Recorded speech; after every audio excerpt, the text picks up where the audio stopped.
This is the only pure thing in this world, why people cried for help, but reviews did not come. Let's talk about Avatar 3.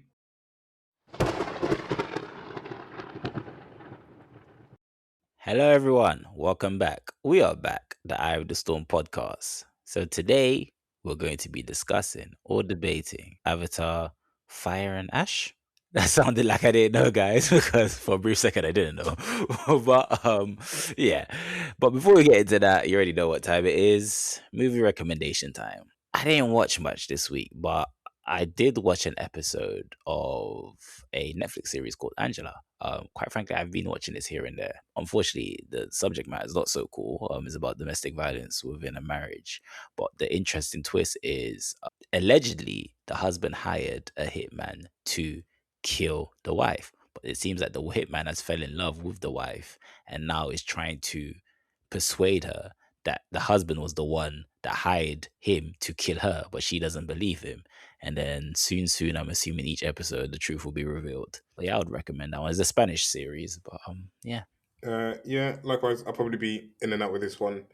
I watched episode one of It, Welcome to Derry. I was a little bit skeptical about it, to be honest. I've read the book, and the book's fantastic. It is fantastic. The movies, I'm like a little bit so with. I'm kind of like here and there with it. I don't really care for it too much, and I kind of like saw it was like being discussed. And I thought, you know what? Let me check it out and see what's going on here. First episode, very good. I think good introduction to the crew of kids that we're going to be following in the show. I think they were all kind of interesting and like likable, and I think they all kind of gave solid performance, and kind of looking forward to kind of seeing how that expands.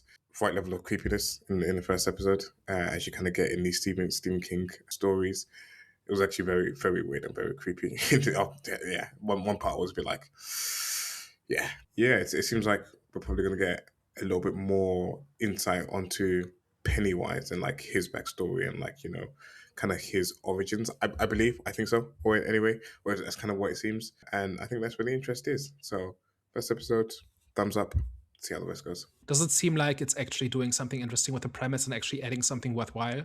Because I'll be honest, like I'm already not terribly into it. But if I just hear, oh, prequel series expanding on a well-liked movie, expanding characters' backstories, I'm like, again, we've done this before. Is it one of those, or is it better? I will say TBC. I think Jonathan's probably a little bit further along than I am, but I will say TBC on that because I don't think it hasn't like properly delved into like Pennywise, and I don't think he's not even introduced in the first episode, or I don't think he is anyways. But there was like a little demon spawn baby that was giving birth, and it was like a very gross and creepy scene, but it might develop into something interesting. I'm not sure. All right, let me know if it pans out. All right, so I've been watching Stranger Things season 5, and I don't want to recommend it yet because only the first batch is out at this point. But I had gone back. I'd gone back to watch season 4 to kind of remind myself, and it was a bit of a chore. And I thought like, oh, like it's been pretty much 10 years since I saw the original, and I don't remember it being this slow, this ponderous, this bloated. And so I went back and just rewatched season 1, and it really does hold up. It's got very tight pacing. It's got strong characters, like the mystery does not spin its wheels. It gets expanded on and explored in every episode. Something of significance happens constantly. So for that reason, I would recommend season 1 at least. And I'm not entirely sure where the wheels come off, whether that's in season 2, like about halfway into season 2 now. And so far, it's still pretty good, but you can see it kind of losing steam a little bit. So I'm curious where exactly it falls off a cliff. Season 5 does seem to be an improvement on season 4, but it seems to be a little bit tired, a little bit out of steam. But the first season absolutely holds up. Even if the mystery itself isn't that involved, it's still a fairly simple story, but it's well told, it's well paced. They really lucked out with those actors at such a young age. Having an entire cast that's between 12 and 14 is just risky, and it worked out for them, at least in season 1 and 2. And it reminded me of why this was so magical 10 years ago. Like, it's not just nostalgia, this actually worked. Even if they had never made a season 2, it would still be a satisfying watch. And so for that reason, that's my recommendation this week. Okay. Well, it looks like it's time for the main event. Avatar 3. Daniel, please do your thing. So, Avatar 3 is the third movie in the Avatar series, which follows a group of humans who are living with the natives of the moon of Pandora. They are trying to live their lives and help with the resistance against the colonial efforts of the humans from Earth who they've defected from. The story follows, on the one hand, one of the humans who lives with them who is dependent on a breathing machine that is beginning to fail, and they are trying to find a more sustainable way of living. At the same time, there is a clan of Navi who have kind of become raiders who are allying with the humans to kind of go after the other tribes. And the entire thing then culminates in a big showdown between those two factions. What did we think of Avatar 3, Fire and Ash? So I'll start off by saying I wasn't too heavily invested in the Avatar franchise. Number one wasn't really too memorable, and number two was I liked it, but it didn't have much of an impact on me. What I will say though is Avatar 3, not only is it the third best movie of 2025, it is a movie that has got me into the franchise. I've become a fan of the franchise based on number 3. This film isn't just a film that looks nice. There's way more going on to that. From the antagonist, her performance being borderline fascinating, to one of my favorite villains of 2025. This movie was so unexpected because, like I said, I wasn't heavily invested into the franchise. I'll definitely be watching number 4, and hopefully there'll be a number 5 that comes out too. Believe that was confirmed. We'll see. Great movie. Great movie.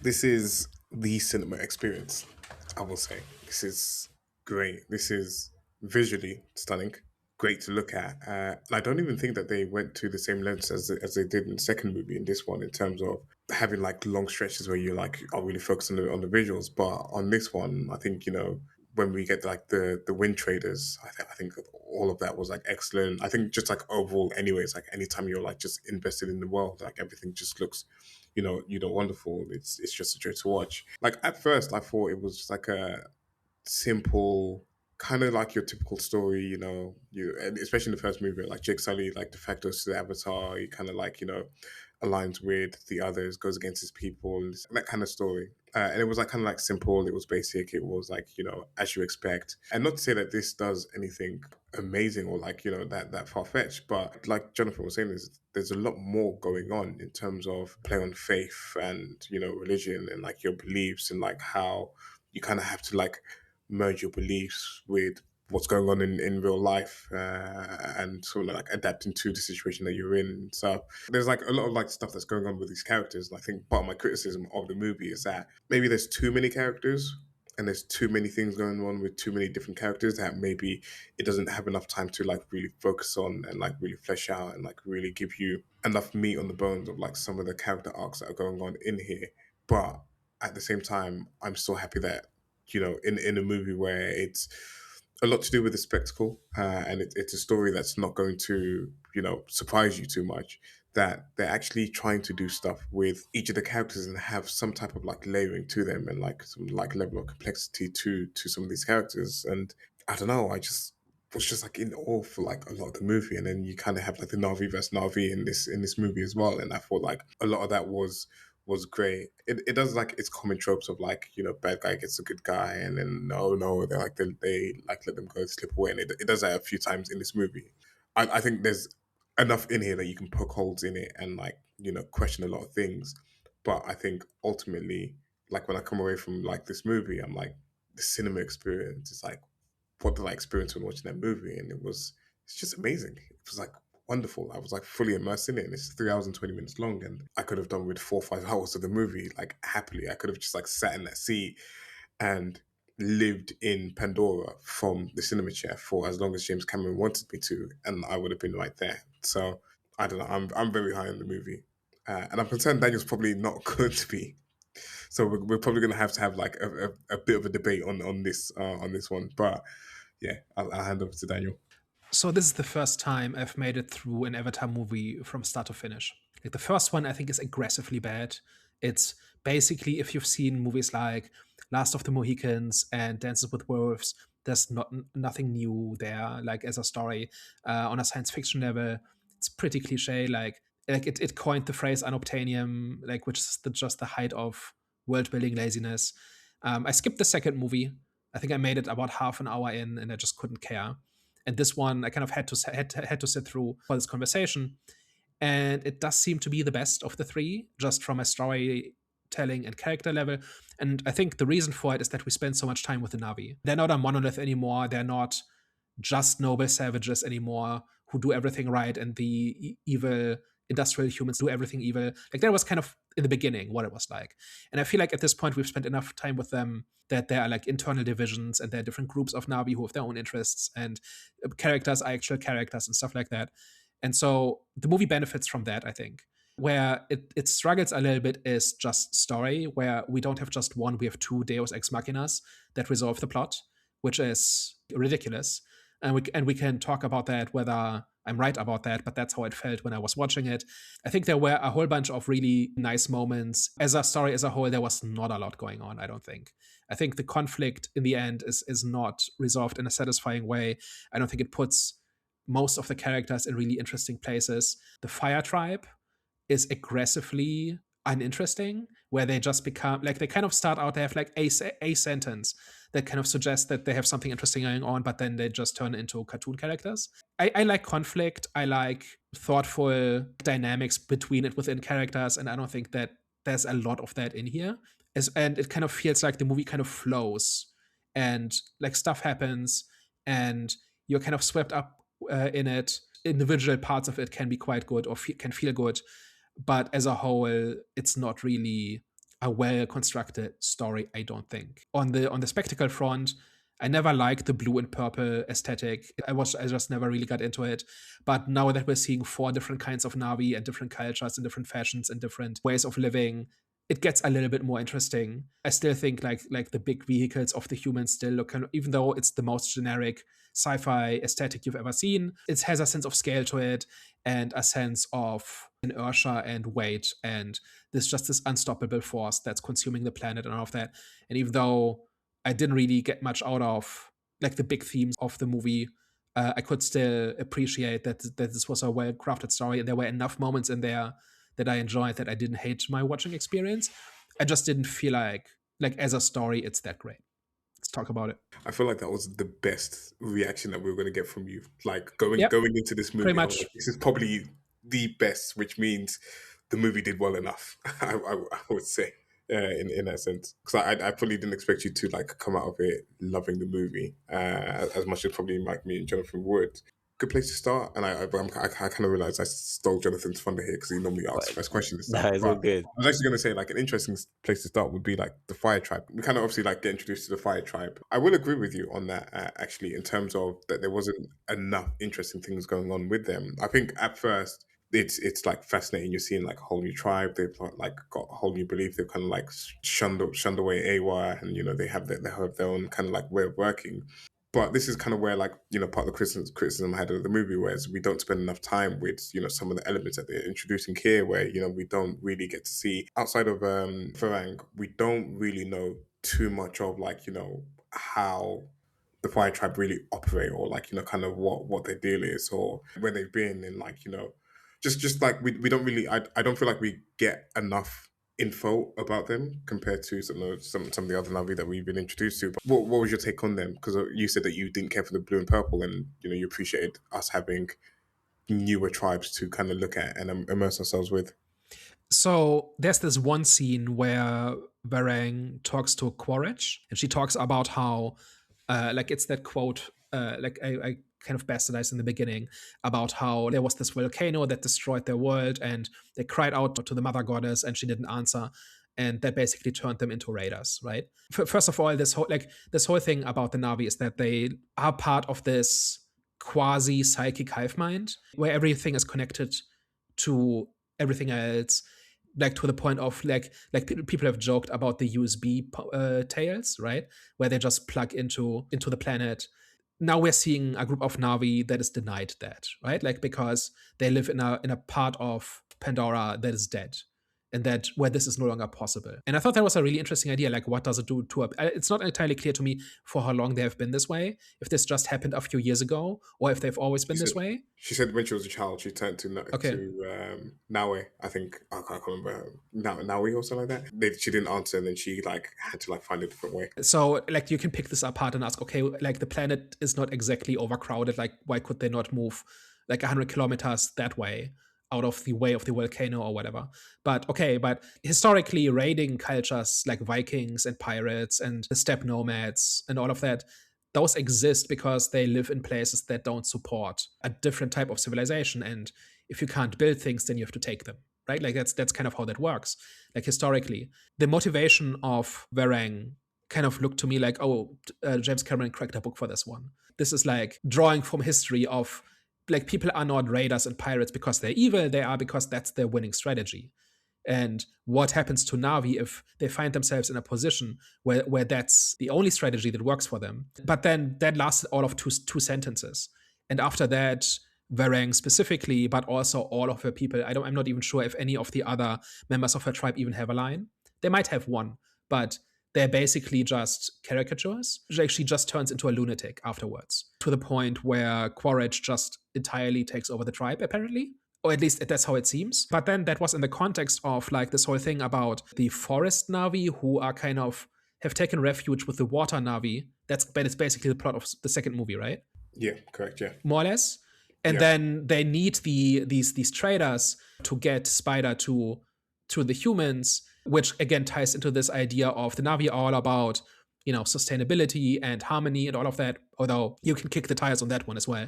But that's kind of the idea, right? The humans are all about destruction, exploitation, and the Na'vi are all about peaceful coexistence and harmony. And so you have these two groups of Na'vi that don't really get along because they have like different cultures, because they are so connected to the land, and the forest Na'vi have been denied their land because of the events of the first two movies. So they kind of get along, but not really. And then they need the help of the traders to get Spider to these allied humans. The traders have this very justified self-interest of, we cannot be seen taking sides. We cannot be seen helping you because our existence depends on us being neutral. That also felt like nuanced and realistic to me. And then there were other things like we are seeing Na'vi work with humans and we see humans work with Na'vi. One of the big problems I had with the first one is that it was like just the noble savage nonsense. There's like, it's not even borderline racist, it's outright racist. And if you trace back the history of that trope, it gets dicey very quickly. And it's like the first movie was founded on a very naive and simplistic understanding of like colonialism, especially in the Americas. But if you actually dig into the real history, you will very quickly find that you had indigenous nations and the colonizing nations kind of intermixed. There were like nations allied with the French, with the English, but there were also Europeans who took refuge with the indigenous nations, all of that. Like it gets all very blurry and complicated very quickly, and it does not really have like this neat moralizing narrative that gets often portrayed. And this movie kind of had beginnings of that, because we see like the humans who like several who have defected, like Sully is just the first one, right? But they keep finding humans who have a conscience and who defect to the Na'vi, and you have the Na'vi who work with the humans for various reasons, and they seem to have their reasons for doing it. Like that whole part of it I really quite enjoyed. The rest of it, not as much. There's a lot to unpack there, because I think you said a lot and you kind of covered a lot in there.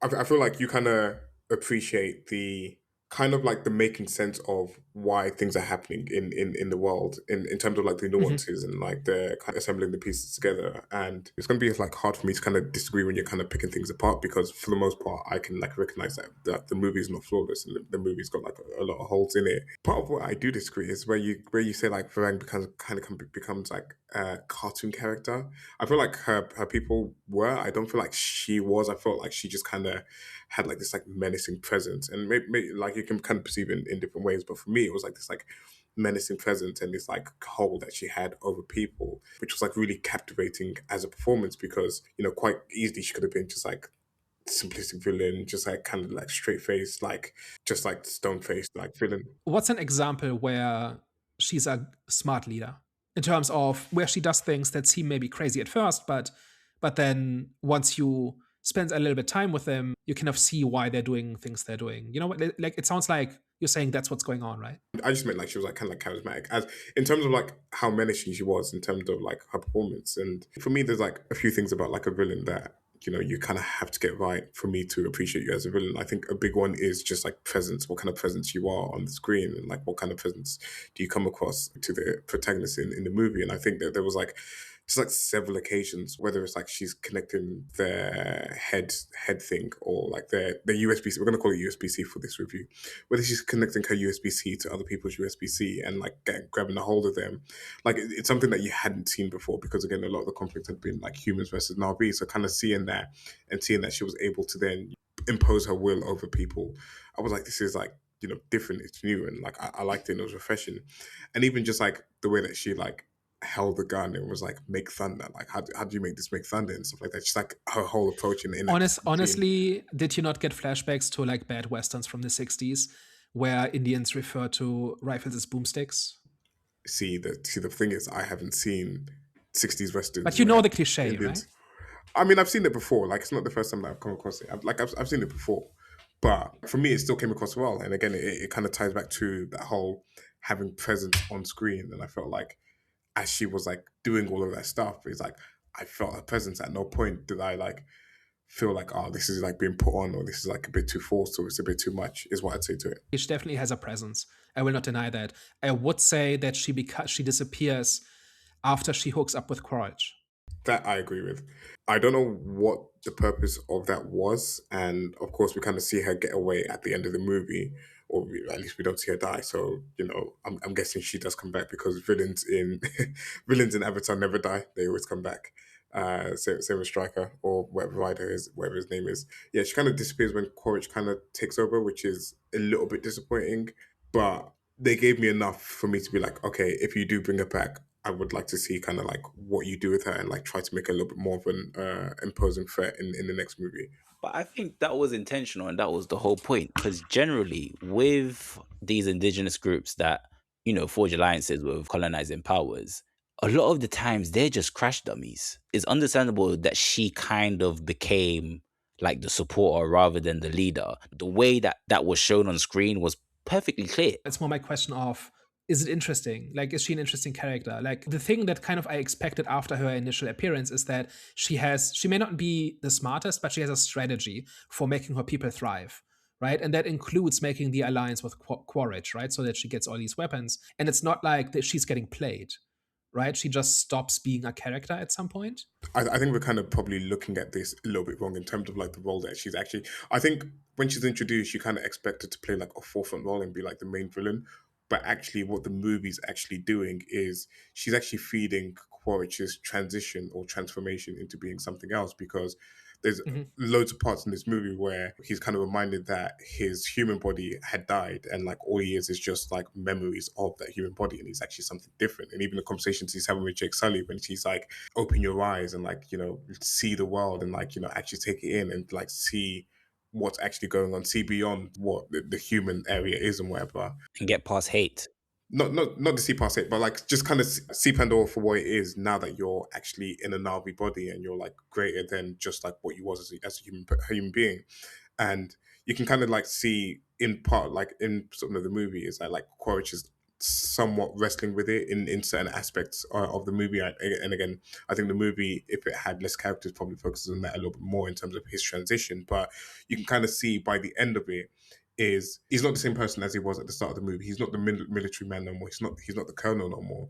He's kind of like aligning himself, or he's like almost coming across more, or identifying more with like the Fire Tribe in this particular movie. So he kind of like has a similar arc to what Jake Sully has, where Jake Sully kind of met Naturi and then went with the forest people, but then he met Varang, and he's assimilating to her culture, but then her culture is one full of like hatred and rage and like and this that, and the other, and that kind of almost more aligns with his character, and that's kind of like the part of Pandora that he relates to more. So to kind of like bring it back to Varang and what we're discussing, is that yeah, she was presented one way at the start of the movie, but ultimately the villain in this movie is always going to be Quaritch. It's always Quaritch, and Quaritch is always like the main guy, and it's almost like he kind of assimilated, like she kind of found her equal with him, and he was the more domineering one. He was like the more dominant personality, and he kind of like took over the tribe and took over like the leadership role from her. And she was like almost like his like second command, with like his wife, or whatever.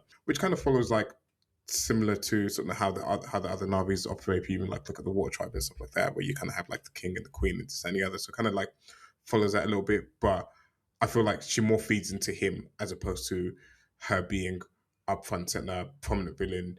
She's like this complex character, and you know the movie's about her versus like Jake Sully and this and the other. I completely agree that this is about Quaritch following like a twisted mirror, becoming like a twisted mirror image of Sully. Like you said, where he really integrates into the Navi culture and comes to see kind of what's good about it. Quaritch finds a home in the fire tribe, right? They definitely parallel each other, and throughout the entire movie, people keep telling him like what he is. Like Sully tries to try to reason with him to bring him over to his side. Spider tells him that he's just a copy, that he's not even real. And the humans, I forget who exactly it was, but the humans who kind of see him slipping away keep telling him that he's losing his way, and that he's kind of lost perspective and so on, right? Because he's spending too much time with the aliens and all of that. And I do think that is going on. I think what I would have wanted is like a scene where he is kind of like a better Navi than the Navi in a way, like than Varang at least, where her people start following him maybe because he's stronger, or because he puts on a better show, or because he has the guns, or whatever. Like for some, like there's some reason for why they follow him instead of her. And a scene where she realizes this and tries to get it back and can't, and realizes that she can't, that she's lost them. Because the way I read it was, they hook up and she stops being a character. But isn't that, it's not that she's so in love with him, it's Isn't it? she had They like, literally hold hands as he gives his big speech. you're wanting the story to kind of play out where she almost wrestles him for power, because she kind of like sees it slipping away, and she sees that like she's losing followers to him, but you've kind of finally met your equal. Like you're like, this is someone that's as dominating as you, and as like fierce as you, as like strong as you, and she likes it and she embraces it, and she's like, yeah, like take it over, like, you know, like I'll follow you, instead of like her kind of like wanting to be in control, because it's not clear like whether she, in her character, she like has to be, and she like wants to maintain that for the full, like for the whole time, or whether she's like happy just kind of being like second in command, or like being like the queen to the king.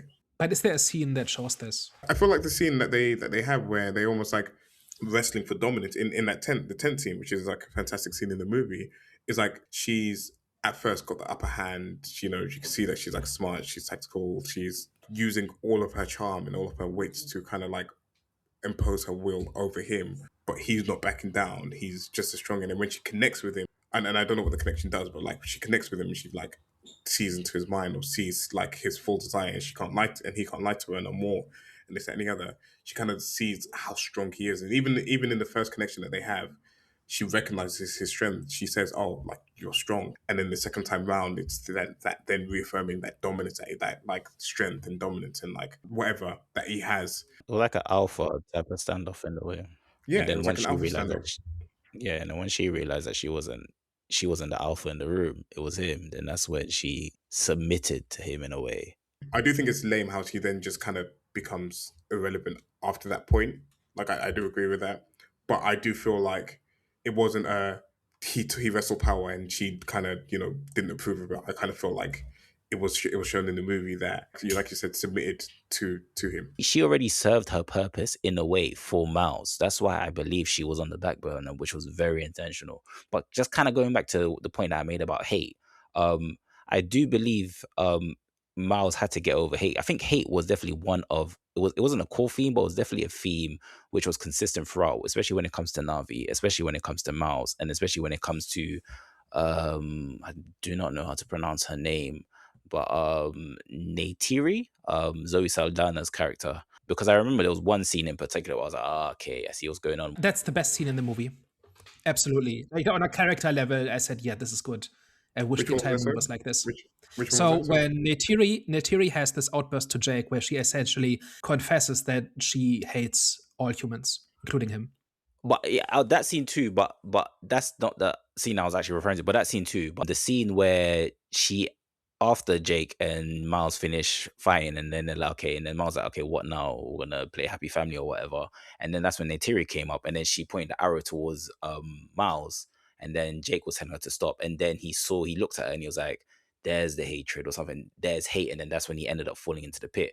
When that happened, that line there, I was like, yeah, hate is literally the connection in this film between Varang and Miles, because Miles' hatred in a way for Jake, because obviously we know what his mission is. Who does Barang hate? So Varang just hates, so she pretty much hates what's the god's name, because obviously Okay, yeah, yeah. yeah, so she's motivated by destruction due to obviously of that god, and obviously the god that they worship, that god. So it kind of like makes sense that she's wants to destroy pretty much everything associated with that god. With Neytiri's character, like you were about to mention, Daniel, they considered her racist in this movie over the humans, which was Absolutely, yeah.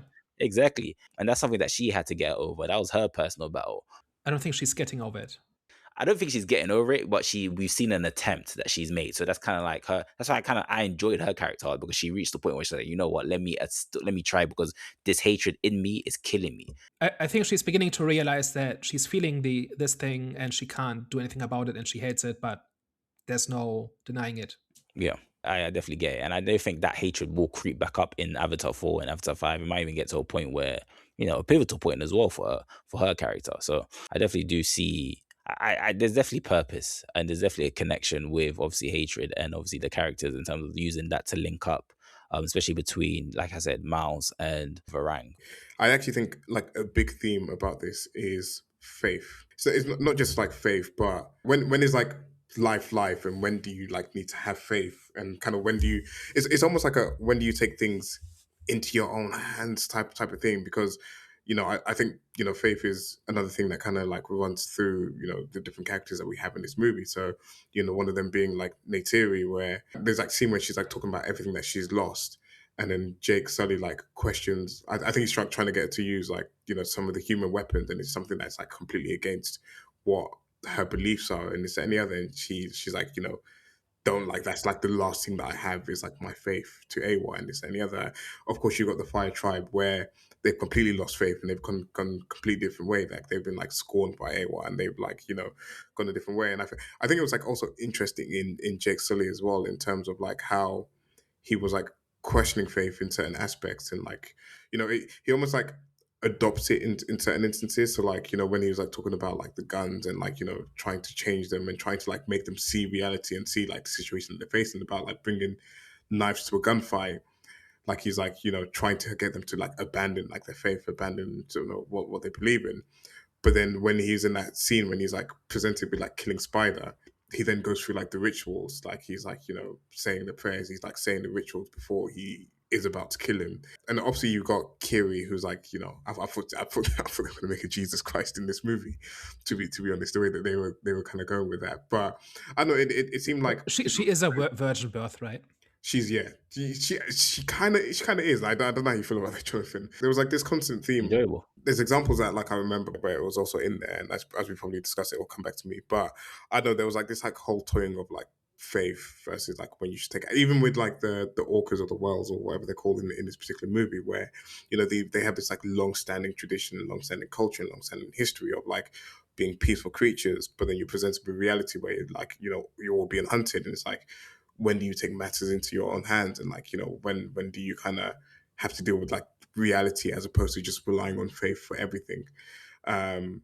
But yeah, I was kind of watching it and I was like, I'm curious, especially because a lot of the recent movies that we've done has kind of been like faith related or religion related. I was like, I wonder how like Jonathan feels about how it's being portrayed in this movie. So Yeah, I really enjoyed it, especially because I think it added more to the story for me, as in like it made it, because when you're familiar with things, that's when you're all like automatically you're gonna, I wouldn't say you're gonna enjoy it more, but you're definitely going to be more in tune with what you're watching. So when that was happening, when they realized that she had no father and was pretty much in a way, like you said, like a Jesus in a way, it made her character arc more interesting because now she serves a higher purpose with her character as well. And why it made him even more interesting is because obviously with like my Christian faith, it's like you don't get everything that you always want. You know what I'm saying? It's a journey. You know what I'm saying? So it requires persistence and readiness. And a lot of the times when I was seeing her character, especially when she was with the, using her USB cable to connect to her God, and whenever she was getting rejected,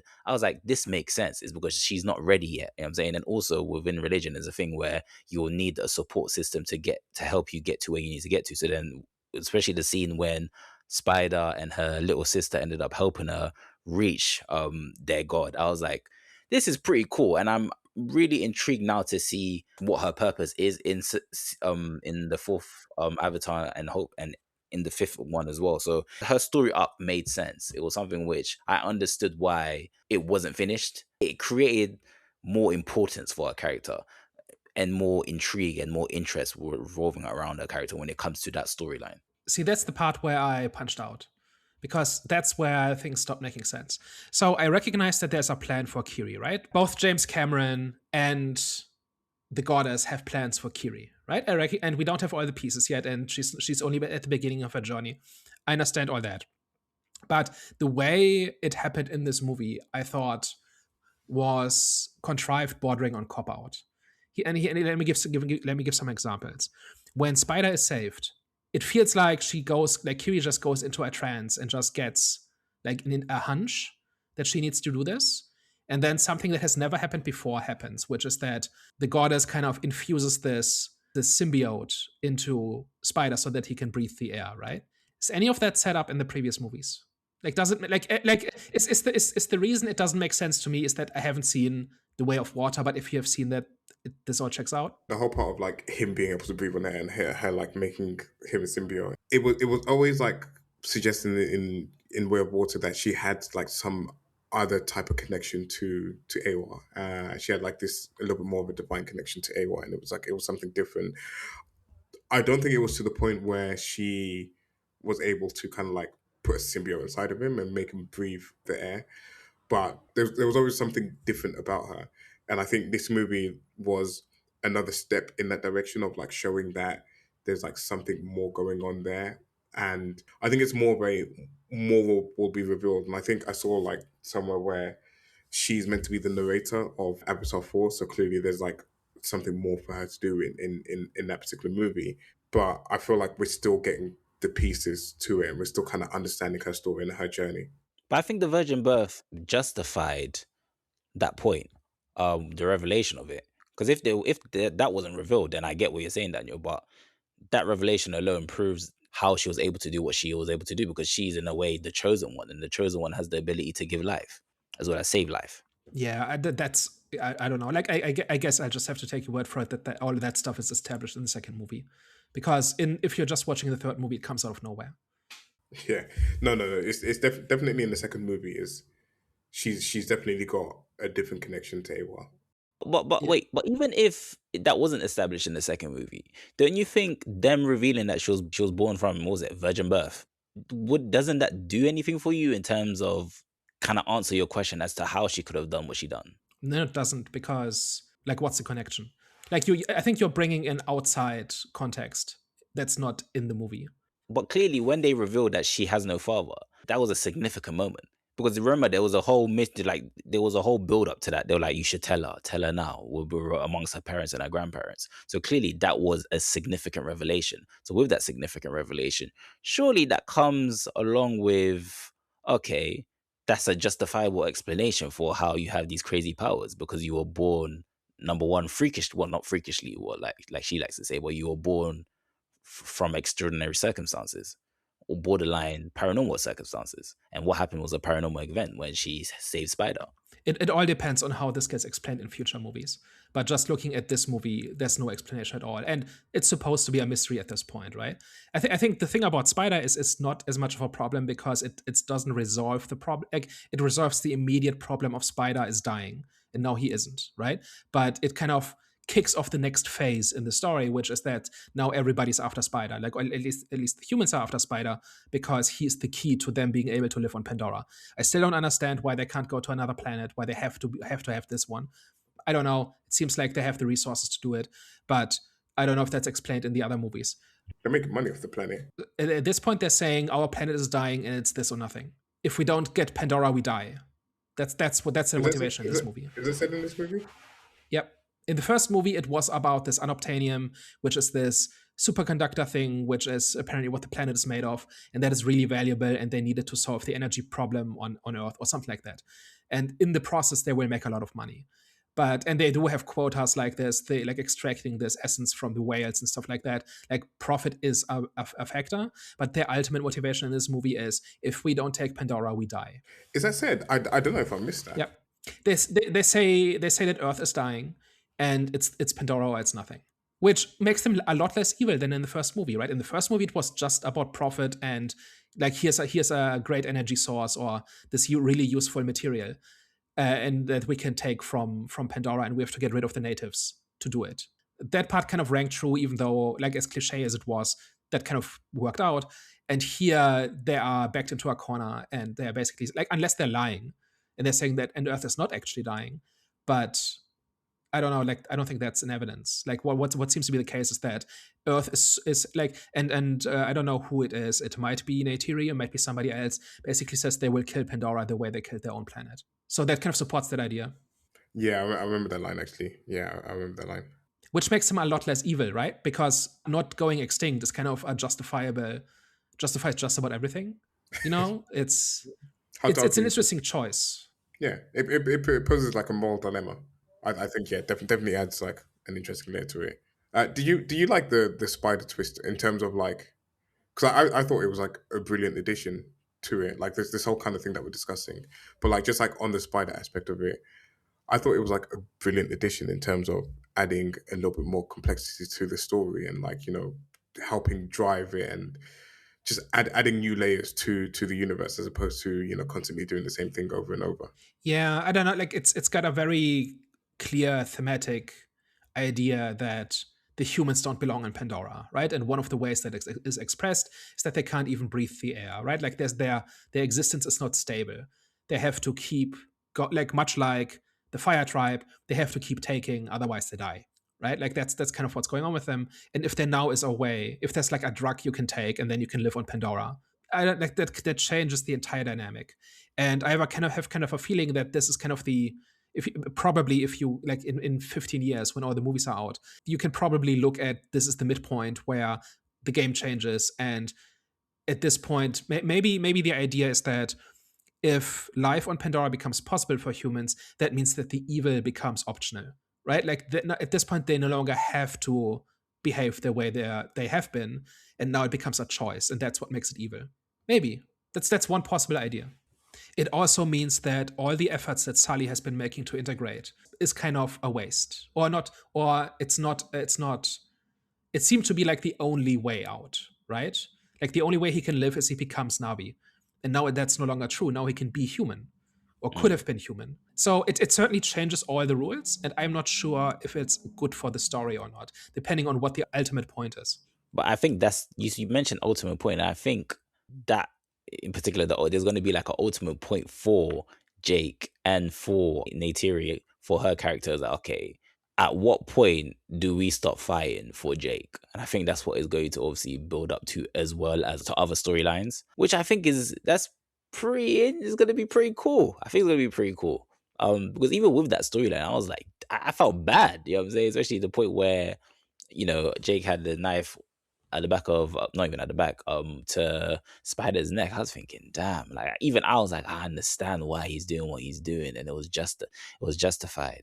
But I'm saying it added what it needed, what the storyline needed for me personally. One of the big problems I had with this movie, and maybe you guys can put this into context, or maybe I missed something or whatever, is how the final battle is won, because it all comes down to uniting the clans against the alliance of the Sky People and the Fire Tribe, and they get completely stomped.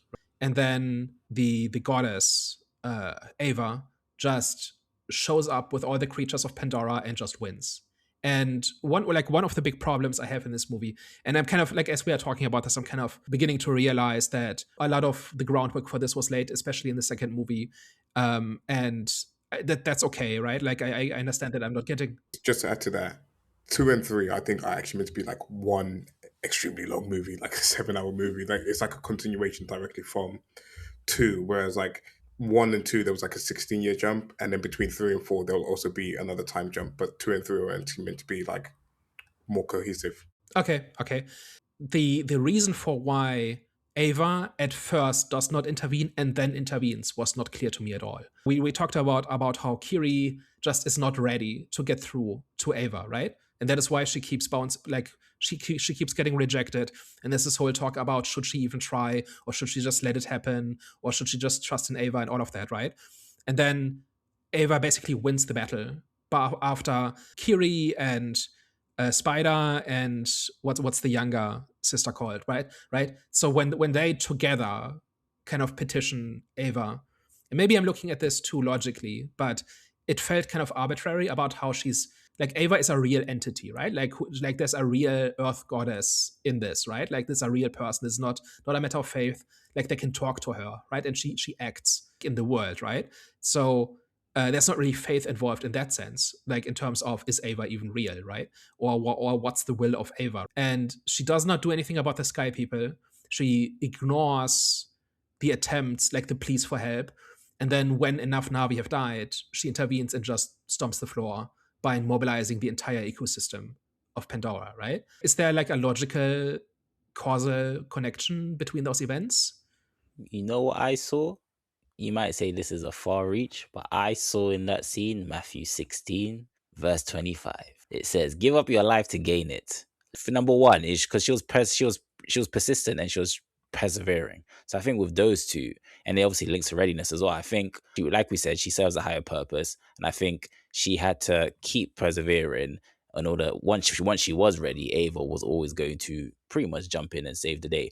But with that verse that I just mentioned, is because in the Bible is like once you kind of like surrender your selfish desires. And what I mean by selfish desires and how it relates to this one is because I remember they warned her not to connect again to Ava or she could die. And that's why it links kind of like to that verse where it says, once you give up your life, you will truly have life as well. That's another part of the verse too. So I think with that scene, why it's relatable to that is because she pretty much sacrificed herself, even though she knew she could have died, to experience her own selfish desires to save her family and to save everyone else. So I just think it links with that scene. That I think in particular why that happened the way that it happened is because number one, she wasn't ready yet, but she was still persistent and she was persevering.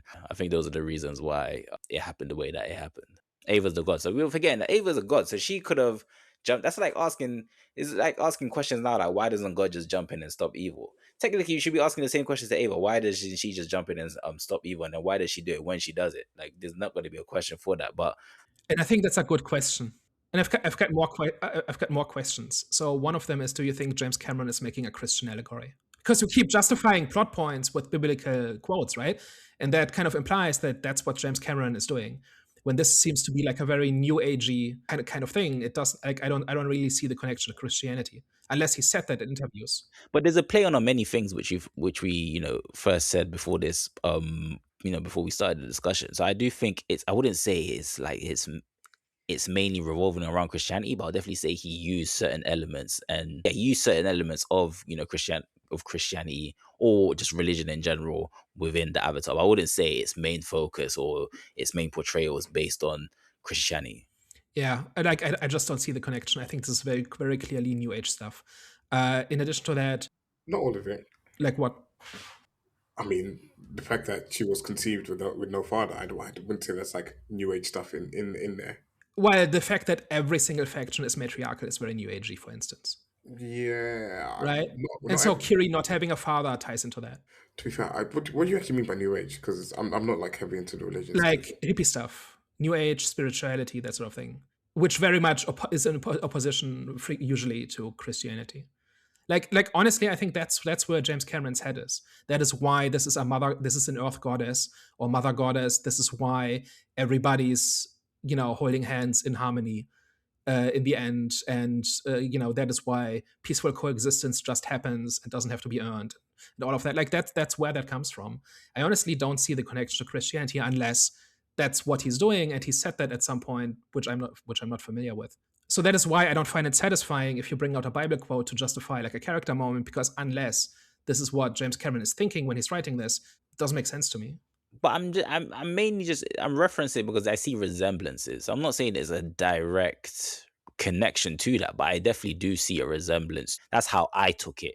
But like I said, I'm not saying it's a direct reference to Christianity. For me, I just took it that way in terms of I see similarities from that verse in this scene, and that could have kind of like inspired that could have inspired what transpired. All right, I've got more questions. Why does Kiri succeed in eventually getting through to Ava? She tries like 5-6 times and she fails until she succeeds. Like, what is she doing different in the end? Is it just that somebody's holding her hand? Or is there like a character growth or a decision? Or is she doing something differently? Did she learn some lesson that she had to learn before Ava would answer? Or no, anything like that? Like, is that in the movie? No, man, they held hands. Is that it? You know what I'm going to say next. Go ahead. Isn't it lame? Yeah, I mean, probably not my favorite part of the movie. So I'm not gonna be there to wholeheartedly defend how that played out, because I don't think that's my favorite part of the movie at all. And probably could have Next been question. handled. Yeah, go ahead. Why does Ava not just wipe out the sky people? She can do it, right? Like, why is she not just like destroying the cancer like once and for all? Why do so many Na'vi have to die before the meter is full and then she can use her ultimate? But that's the same. That's the same as asking why doesn't God stop cancer now? And we're just not gonna have an answer. There's, like I said, we just do it. I can go down that road if you want, but I don't think you want me to. Well, listen. I hear. Look, I get what you're saying. So I'm just looking at this from, is this a good story? And I think we've touched on a bunch of character stuff, right? The parallel between Jake and Quaritch, like how Neytiri is beginning to hate the people she loves. And there's a bunch of stuff in here where I think I appreciate a little bit more now that I have a little bit more context. I still think the final conclusion to the conflict is lame, because it's literally a Deus Ex Machina. But do you think it's lame because already, like you said, you've got personal opinion on the way God operates. Already, you don't even like how the way God operates. So would you say, because obviously, technically speaking, this is mirroring the way that God operates, and obviously we know that there's obviously more answers are going to be revealed in 4 and 5. So do you think? So it's entirely possible that all of this will make sense once we know 4 and 5. We're talking about this movie right now, and when I was sitting in the theater, I was looking at this and saying, look, this looks gorgeous for the most part, but why is any of this happening? Like, specifically, if one of your characters is a literal god, like a little planet, like whatever she is, right? Like planetary hive mind, god, whatever, right? Whatever Ava ends up being, why does she do anything? And why do the Na'vi have to suffer before she does anything? Like, what's the... That's intentional, though. Sure, but does it make a good story?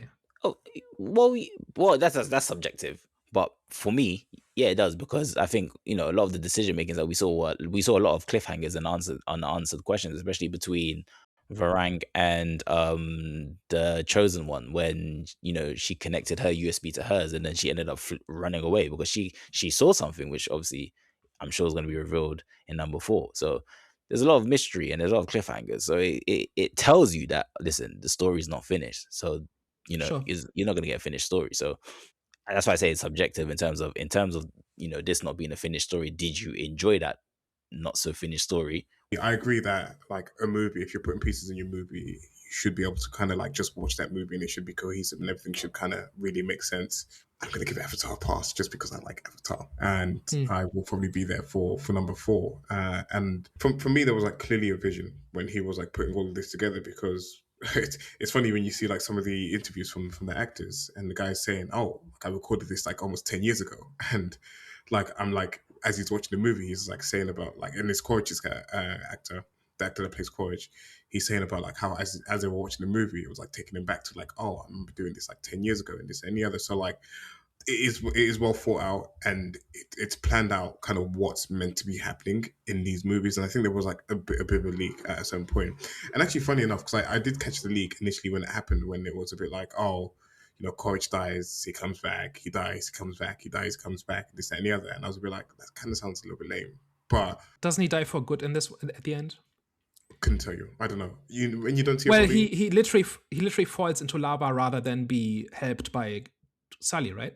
For me, if I don't see the body, I expect him to come back.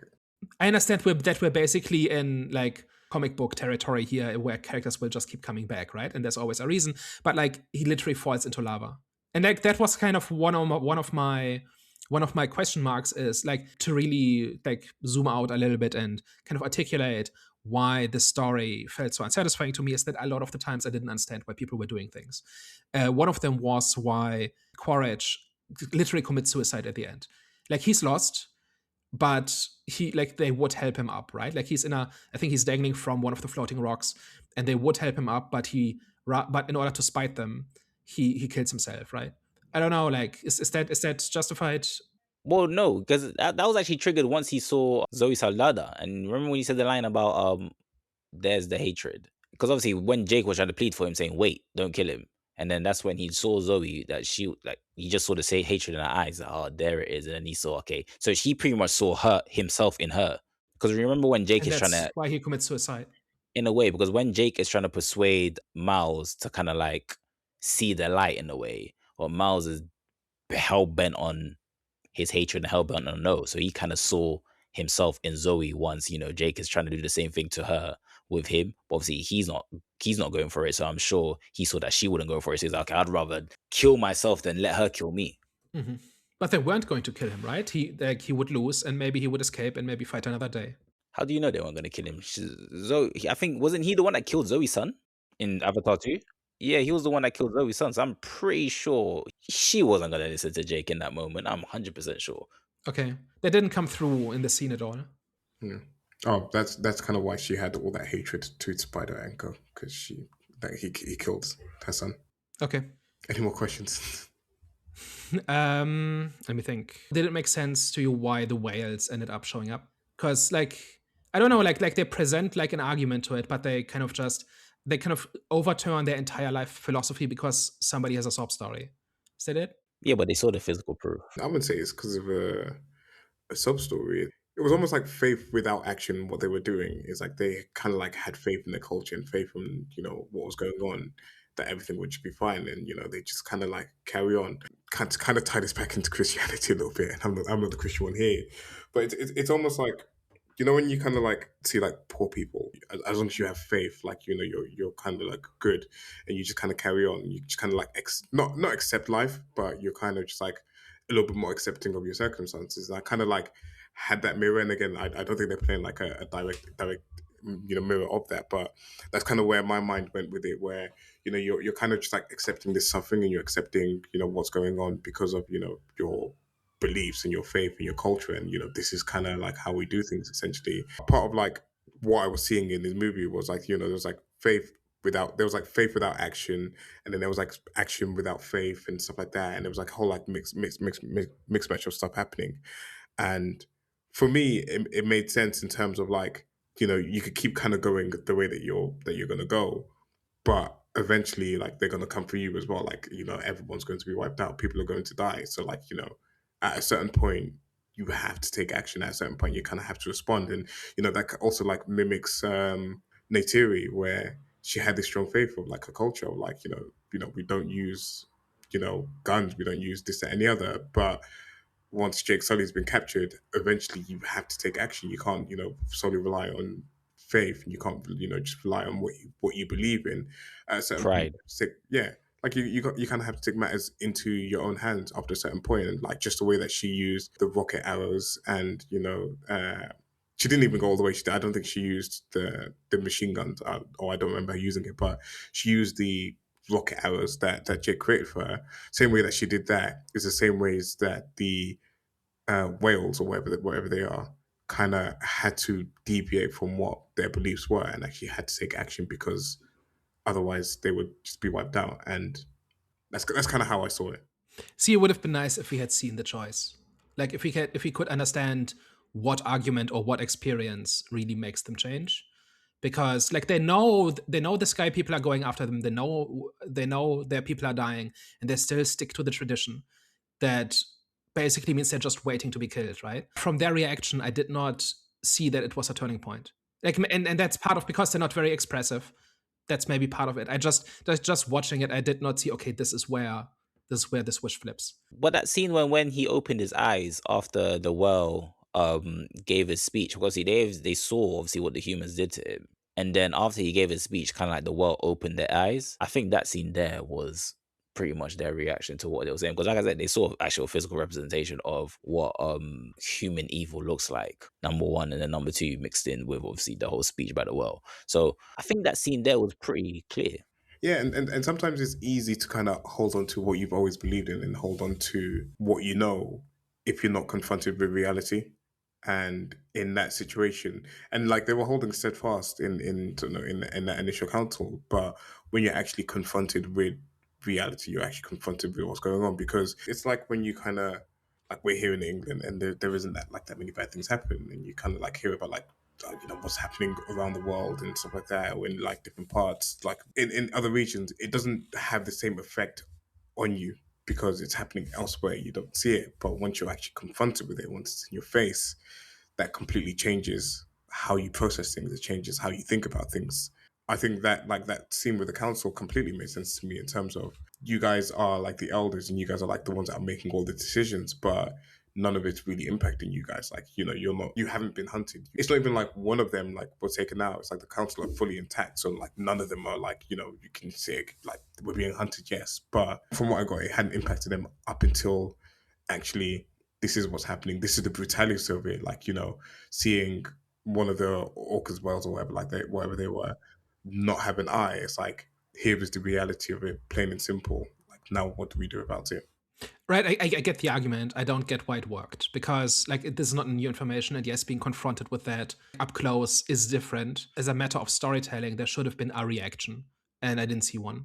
Like even shock, even just saying, "Oh, we've been hearing about this, but now that we see it up close, it's different, and we now understand that we cannot keep going like this." It's also to do with guilt as well, because they had the world that they like kicked out of the tribe. What's the word called again? Exile. Exiled. Yeah. I don't know why I lost that. They had the world that had been exiled. He was on his way out to meet kind of like his first family, who they had no one to kind of protect them, and you kind of saw what happened in you. They kind of saw like how they were decimated, and it's almost like a guilt thing of, this is someone that is going against our way, but he's doing it to sort of protect our people, and we like exiled him, and look what happened to his people when he wasn't around. Like, look what happened to, and I think his group of people were like kind of like outside of the control or whatever like that, or whatever. But it's also that thinking of, this is someone that's trying to do something, and we've just exiled him, and now there's like no one to protect, and there's like that level of guilt. And I know we're probably doing a little bit of heavy lifting for the movie in terms of like trying to explain it, but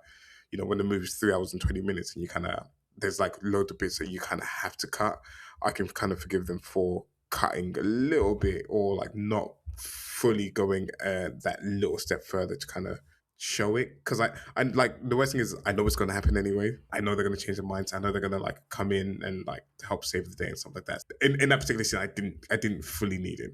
And that's exactly what I'm criticizing. Like, if your movie is over 3 hours, you can spare 3 seconds for a reaction shot. But when there's so much other stuff going on as well, I can kind of forgive it, because to me that wasn't even like the most important like part. It's just an example. Like there are just things that happen without it being clear why a character changed at that point. I don't want to belabor that too much. I'm just giving a few examples of where I think that happened, and I think it made it just less compelling to me.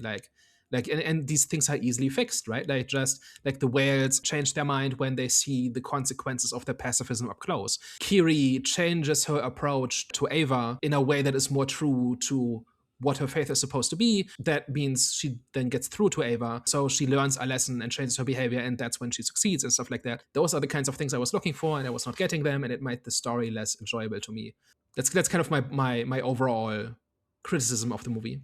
It doesn't like a lot of the sequence of events makes sense, right? Like the whales changing their mind makes sense. I would just like to understand why. Kiri growing spiritually so that she ends up getting through to Ava makes sense. Like, in terms of this is what's supposed to happen in the story. I would just like to see the how. You know what I mean? Like, that's kind of my overall point.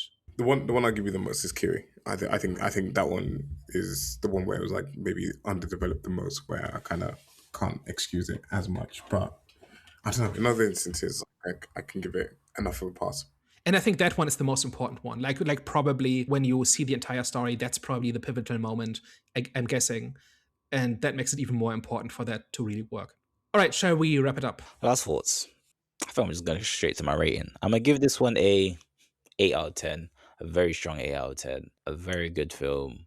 I'm going to be looking forward to Avatar 4. Yeah, I'm gonna go a little bit higher. I'm gonna go 9 out of 10. Even with all the flaws, even with like some of the character stuff missing in this, which I can recognize. And to be honest, like we kind of had like a little bit of a back and forth and kind of debate on certain things, but I don't kind of like begrudge Daniel of thinking the way that he does about the movie, because I can recognize that there's stuff missing and that there's like ways that it could have been better and the character stuff could have been a little bit more fleshed out. But at the same time, I think I was served a fantastic spectacle in this particular movie.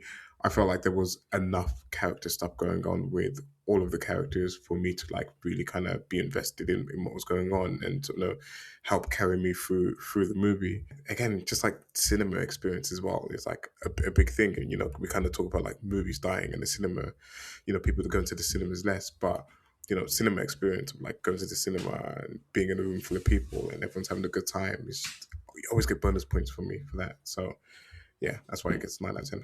I had huge problems with especially the first Avatar, to the point where I skipped the second one.